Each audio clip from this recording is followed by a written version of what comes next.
Welcome back to our Canadian immigration deep dive. We've covered a lot of ground already, haven't we? We have the IRCC account, Yeah. those supporting documents. It's all about building that strong application. Right. And making sure you're not, falling prey to those visa before payment schemes. Exactly. We want to empower our listeners to take control of their own journey. Absolutely. hmm So you've done all the prep work, you've got your documents, you hit that submit button. hmm What happens next? What's going on behind the scenes? Well, the journey doesn't end there. Submitting your application is really just the beginning. It's a multi-stage process. Okay. Imagine it like a play, right? You've just set the stage. Now the actors are getting ready for their cues. I like that. So what's in, the first act in this immigration play? The first act is the initial review. Okay. The immigration officials are going to check that your application is complete, Mm-hmm. that you've included all the necessary forms and documents, That's right.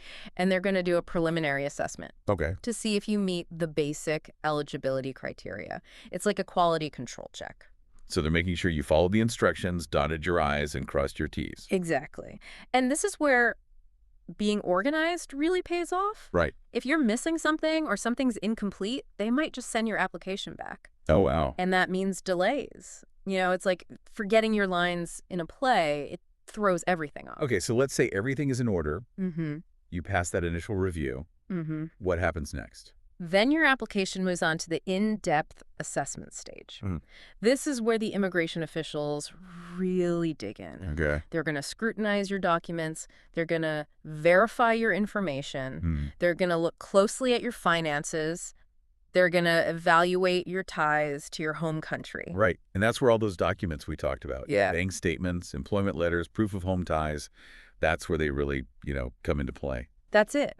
They become the evidence that supports your story. Right. It gives your application depth and credibility. Remember, you're not just presenting facts. Right. You're painting a picture. Yeah. You're telling them who you are, why you want to be in Canada, and why you'll go back home. In the YouTube video, this is why you need IRCC account to be able to move to Canada. Mm.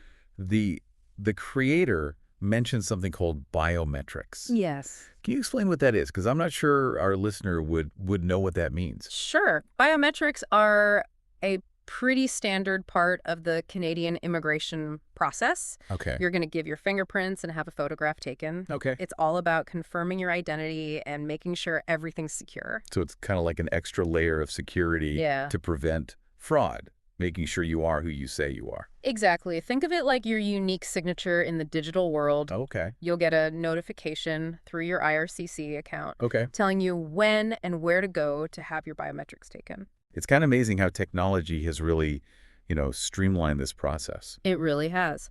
And here's another tip for your listeners. Don't wait till the last minute to schedule that biometrics appointment. Okay. Yeah. Those slots can fill up fast, and if you're not careful, you could end up delaying your whole application. Procrastination is not your friend in this process. Definitely not.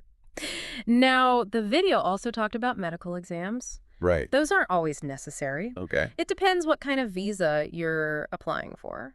Right. If you're planning on a long stay or applying for permanent residency, you'll probably need one. Hmm. But for a short visit, you might not. So check the IRCC website or talk to an immigration professional just to be sure. Always good advice. Yeah. All right. So you submitted your application, done your biometrics, had your medical exam if you needed it. Mm-hmm. Now comes the kind of the hard part, right? The waiting game. Oh, yeah. The waiting can be tough.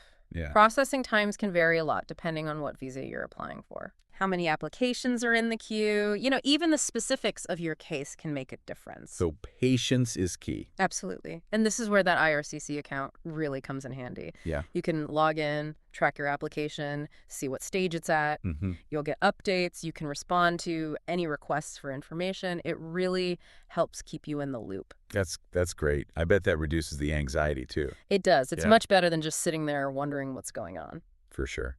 And is there anything else, any other tips for managing that waiting period? Yes.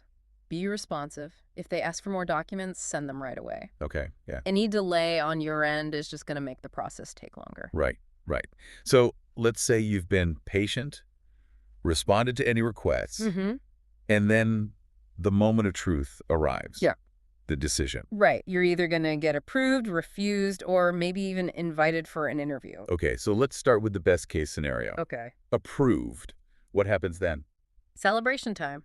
You're going to get your visa, your permit, you're officially allowed into Canada, all that work paid off. That's amazing. You've successfully navigated the system. We did it. But what if it doesn't go as planned? What if the application's refused? Well, it's definitely disappointing, but it doesn't always mean the end of the road. Okay. You'll get a letter explaining why they refused you. Okay. So read it carefully, make sure you understand what went wrong. So it's kind of like getting feedback. You can learn from it and maybe try again. Exactly. Sometimes you can appeal the decision, or you can reapply with a stronger application that addresses their concerns. So there's still hope. And what about the interview scenario? Why would someone be asked to come in for an interview?